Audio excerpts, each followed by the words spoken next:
Kembali di berita utama saudara, saatnya kami memiliki 5 informasi pilihan yang tentunya sangat menarik untuk Anda simak. Kita lihat yang pertama, ada minta motor, anak bakar rumah.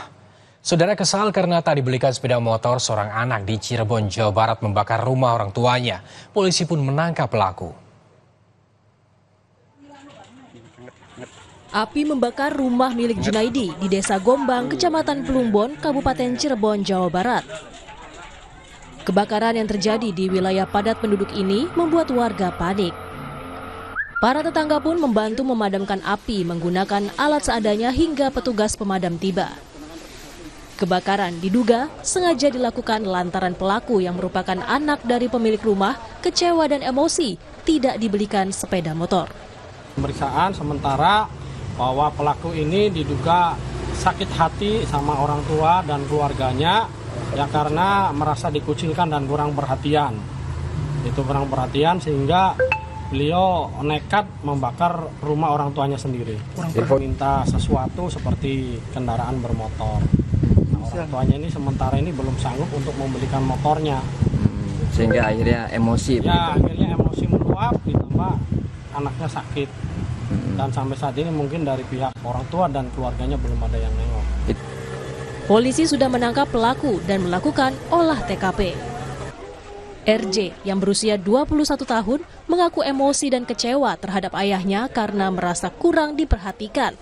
Pasalnya permintaan pelaku dibelikan sepeda motor tidak dituruti. Muhammad Syahri Romdon, Kompas TV, Cirebon, Jawa Barat. Kita lihat berikutnya, saudara, pukul sopir oknum polisi dicopot. Seorang pengemudi taksi online dipukul penumpangnya yang merupakan anggota Polri saat hendak menuruni mobil. Korban melaporkan aksi penganiayaan itu ke Polres Metro Jakarta Selatan.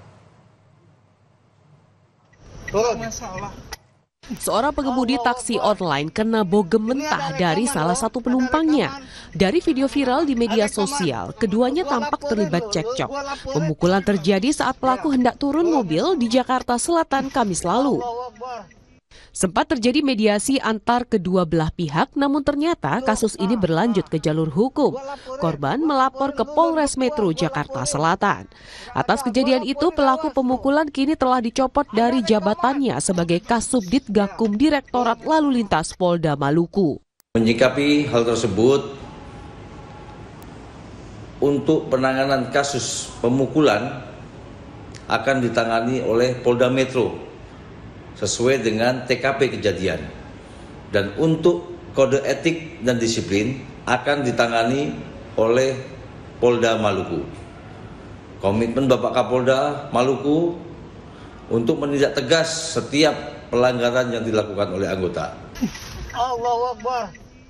Pelaku telah dimutasi ke Pamen Yanma untuk menjalani pemeriksaan. Tim Liputan Kompas TV. Gua laporin lo. Gua laporin.